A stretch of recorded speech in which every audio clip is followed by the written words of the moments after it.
So, you're in the market for a new iPad, but don't know which model to get. Should you get the iPad, iPad mini, iPad Air, 11-inch iPad Pro, or the 12.9-inch iPad Pro? Confusing? Overwhelming? Well, it doesn't have to be. Hi, I'm MiCHAELJOSH, your gadget matchmaker, and my job is to help you find the right device to match your needs. So, if you're shopping around for a new iPad, I'm here to help. This is the GadgetMatch iPad Buyer's Guide 2022 edition. Right, so while the selection might seem confusing, the reason why there are plenty of iPads to choose from is exactly that, choice.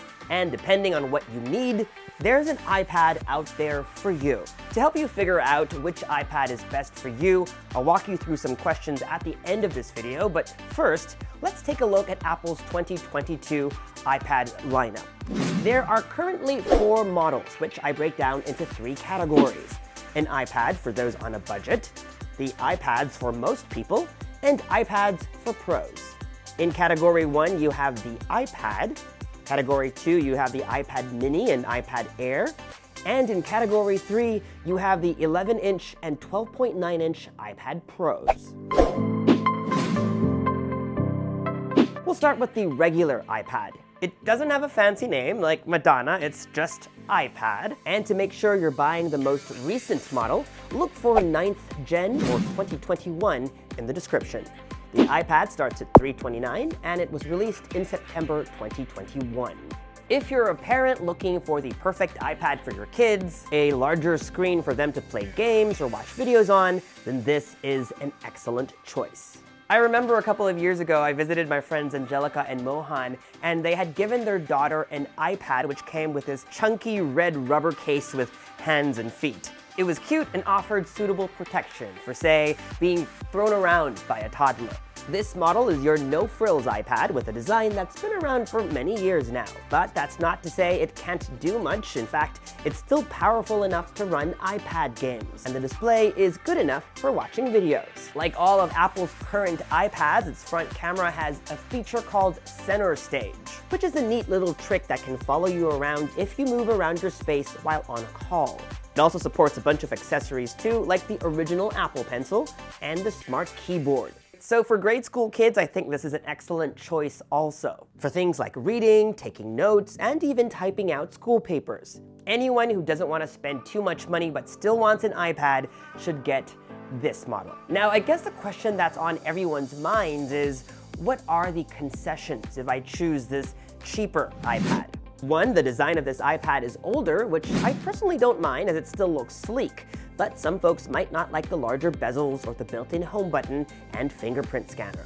Second, unlike the rest of the iPads on this list, its display is not flushed against the screen. If you look closely, there's a gap between the top glass and the actual display. Third, specs get better the higher up the chain you go. The iPad is powered by Apple's A13 Bionic chip, which also powered the iPhone 11 series, and it comes with an 8-megapixel camera.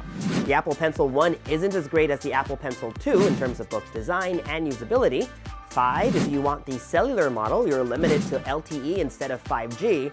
And lastly, I don't know if this is a con necessarily, but it charges via a lightning cable instead of USB-C. I personally prefer USB-C because it means I can connect other devices to it, but this also means that you can use the same cable as your iPhones. We'll continue with our iPad buyer's guide in a bit, but first, you might recall that I recently worked on a video talking about the gadgets or the devices that I'm most excited to get my hands on in 2022. One of them was the Roborock S7 MaxV Ultra, the sponsor of today's video. And let me tell you why I love it so much. This robot vacuum can do everything. Vacuum, mop, refill its own water tank, and when it's done its job, empty its own dustbin and rinse its own mop. Unlike most robot vacuums, the Roborock S7 MaxV Ultra can mop and vacuum at the same time. And versus those that do, it won't leave your carpet soaking wet. When it detects a carpet, it raises its mopping pad so it can keep vacuuming. Then, when it's done its job and docks, a washing module scrubs the mop cloth clean. All of that dirt gets pumped into the dirty water tank, this one over here. Clean water from this tank is pumped into its water tank, so it's ready for its next job. And all of the dust and dirt that's collected are emptied into a dust bag stored in this compartment, which you'll only need to replace every 7 weeks or so. On the app, I've set up a regular cleaning schedule, so everything is automatic, which leaves me with nothing to do, just clean floors all the time. Of course, there are times when I need to step in, and this is where the app comes in handy. From here, you can change map views, add furniture to help it know its way around, and switch between cleaning modes, including dialing up the cleaning intensity. Like say, when I want to clean up a dried coffee stain and need its sonic mopping tech to deep clean a specific spot. The Roborock S7 MaxV Ultra can identify rooms and recommend the best cleaning modes for each room. So in rooms where there are carpets, vacuuming is set to Max Plus, which dials up the suction power to 5,100, double the power of its predecessor. I can also go in and have it clean just a specific spot, like that one time a guest left crumbs on my freshly cleaned floors. Just this area, please. Because I film at home, furniture often gets moved around and rearranged, and things often are left scattered on the floor. Thankfully, Roborock has new obstacle avoidance tech called Reactive AI 2.0. An RGB camera, a new NPU, and its LiDAR sensor work together to identify common objects so it can clean around them, be that a power strip out of place or sneakers I forgot to put away. The Roborock S7 MaxV Ultra retails for $1399.99. You can also pay via installment. Just visit roborock.com. We're on to category 2, the iPads for most people. And personally, I think this is where it gets real exciting. When I say most people, I mean it. Whether you're a student or already working, whether you're looking for an iPad for work or play, these next 2 devices are for you. We'll start with the iPad mini, a personal favorite because of its size. The iPad mini starts at $499, and if you're looking for the latest model, look for 2021 or 6th gen on the label. It was released in September 2021. While most iPads are in the 10 to 11-inch range, the iPad mini has an 8.3-inch screen, but what you lose in screen real estate, you gain in portability. And that's a good thing if you're in for long reading sessions. If you want an iPad to, say, replace your Kindle, meaning you're going to use it primarily for reading, then I recommend the iPad mini. I really do like this size. It's like a pocket notebook too, and can fit into the smallest of bags. Unlike the regular iPad, the iPad mini features the same new design that you'll find on the iPad Air and the iPad Pros, with flat corners that resemble the new iPhone. If you're looking for an iPad with a splash of color, you'll only find it in this category. The iPad mini comes in space gray and starlight, but also pink and purple. I also love that it supports the newer Apple Pencil 2. Center stage is there, of course, and it's got an IPS LCD display that's flush against the glass, smaller bezels, and no home button. Instead, a fingerprint scanner is built into its power button. And from this model up, a USB-C port so that you can connect things like an external drive or a camera. But don't let its size fool you. It can do everything an iPad can. It's powered by Apple's more recent A15 Bionic chip, and if you get the cellular model, it also supports 5G. Alright, now why shouldn't you get the iPad mini? Well, maybe you really want a bigger display for watching movies on the plane or multitasking, having 2 windows open side by side. Then maybe the mini isn't for you. Although I think its biggest con is the lack of support for Apple's fancy keyboard cases. Not that you can't pair a physical Bluetooth keyboard. Some of you might wonder, why can't Apple just create a smaller keyboard case? Well, Apple really cares about the consistency of the user experience, and a shrunken down keyboard just won't be as easy to use.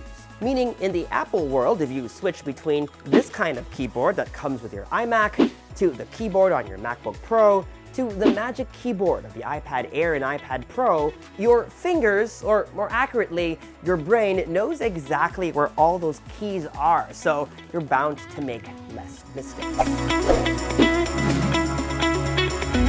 One step up from the iPad mini is the iPad Air. Apple's newest iPad released just this March 2022. So you'll want to look for the 2022 model or the iPad Air 5th Gen. It starts at $599, so it's $100 more than the iPad mini. This one is a solid all-around iPad, and I wholeheartedly believe that this is the iPad for most people. Like the mini, it's available in the same colored finishes, plus blue, which is exclusive to the Air. It has the same design, Apple Pencil 2 support, fingerprint scanner on the power button, USB-C port, improved back cameras, and 5G on the cellular model. Apart from size, the Mini and the Air are very similar iPads. But there are two significant differences. The iPad Air has a more powerful M1 processor and supports Apple's Magic Keyboard. Notice these three dots on the back of the iPad Air? Apple calls them the Smart Connector. So when you magnetically attach something like Apple's Magic Keyboard, the iPad and the keyboard connect instantly. No need to pair them. And then the iPad powers the keyboard in the process. I know a lot of folks are considering an iPad as a MacBook Air replacement. So while pricey, I do recommend the Magic Keyboard because it really does make the iPad feel more like a computer for doing things like working on a script or browsing the internet. Now, regarding the M1 chip that's on the iPad Air, I still believe it's overkill for most folks. After all, it's the same chip that powers some MacBook Airs, MacBook Pros, and even the new iMac. That said, you also need to think about future-proofing, which means if you plan on holding on to your iPad Air for, say, more than 3 years, you can rest assured that the iPad is going to have enough processing power in the tank to keep up with the times. If you want a bigger screen for your artistic creations, or for playing games and watching videos, you'll want the iPad Air. I don't want to gloss over all the things the iPad Air can do because it can do a lot, but we've already done a full review video, so you can click up here to watch that. We'll also put a link down below so that you can watch it after this video. Now, while the iPad Air is perfect for most people, and the iPad Pros, as their name implies, is geared towards professionals, there's a certain kind of user who might be torn between the iPad Air and the 11-inch iPad Pro.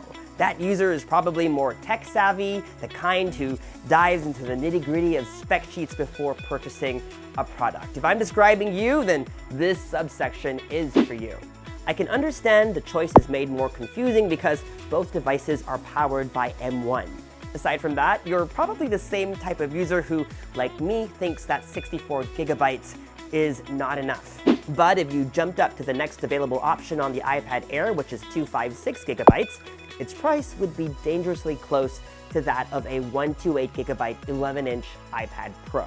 I'll talk about the pros of the iPad Pro in the next chapter, but if you're concerned about space, considering a 128 gigabyte iPad Pro instead is valid.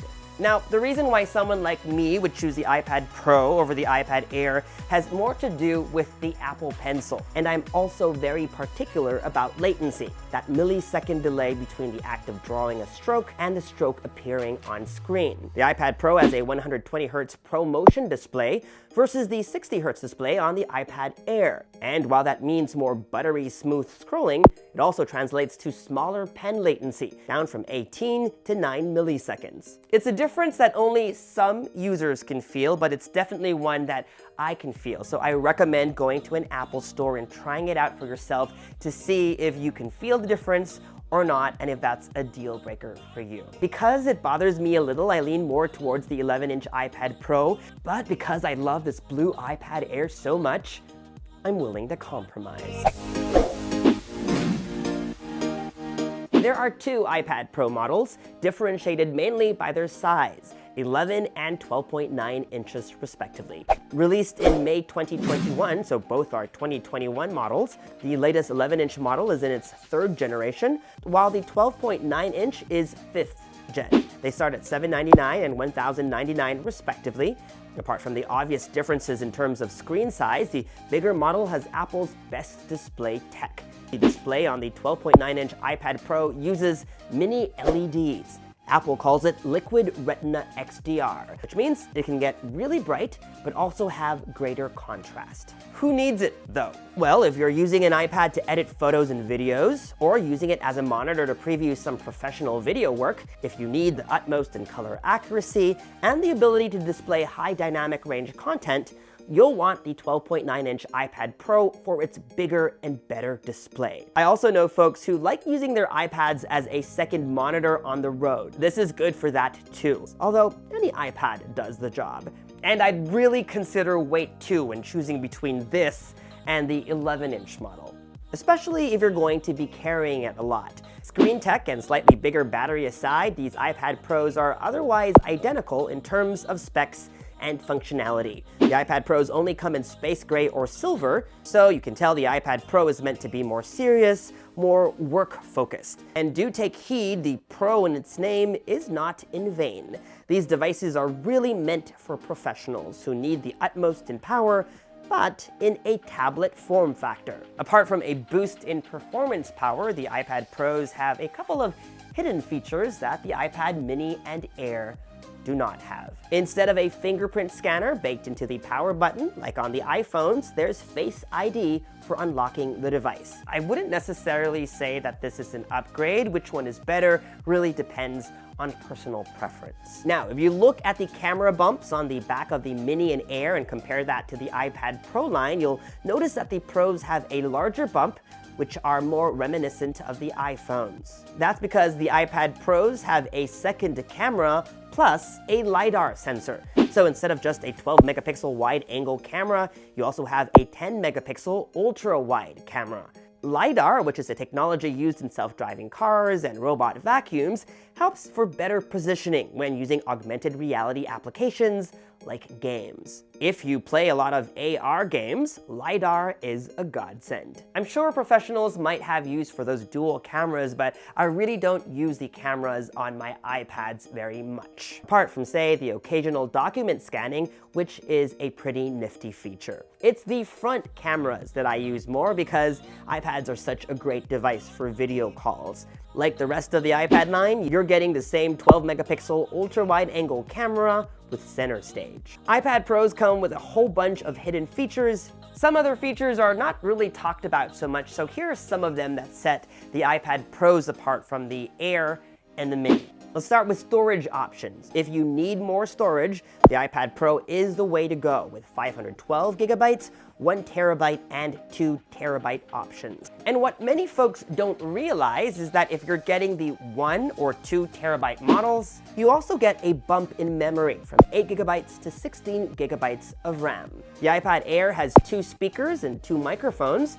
The iPad Pro has 4 speakers and 5 microphones, which Apple calls of studio quality. So if you plan on recording music or audio of any kind, you'll also want the Pro. That said, everyday users won't mind the audio quality of the iPad Air. While the Mini, Air, and iPad Pros all have USB-C ports, they're not built the same. The USB-C ports on the iPad Pros are Thunderbolt ports, so that means faster maximum throughput for things like powering a 6K display. This one is not as important, but if you're in the US and are a Verizon subscriber and want a 5G connection on your iPad Pro, then you'll want the Pro models, which because they support millimeter wave, which is Verizon's faster 5G service.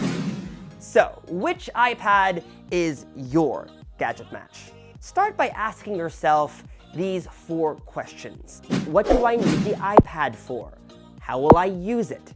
How much am I willing to pay? And does a specific size make more sense? From here, you can ask yourself these follow-up questions. Does the color of my iPad's finish matter to me? How much storage do I need? And do I plan on using an Apple Pencil? Those questions are the best place to start. My recommendation, get the iPad if you want to spend the least amount possible. Get the iPad Mini if you want an iPad primarily for reading, but consider something else if you want to use it with a keyboard. Get the iPad Air if you want the best bang for your buck iPad. It's a good size for consuming content, taking notes or sketching, for gaming, or for work tasks that you'd normally do on a computer. The iPad Air offers the full iPad experience. Get the 11-inch iPad Pro if you want a faster screen or more storage. Get the 12.9-inch iPad Pro if your work requires the ability to display HDR photos and videos, if you need an even larger screen, and if you need things like more RAM and more storage.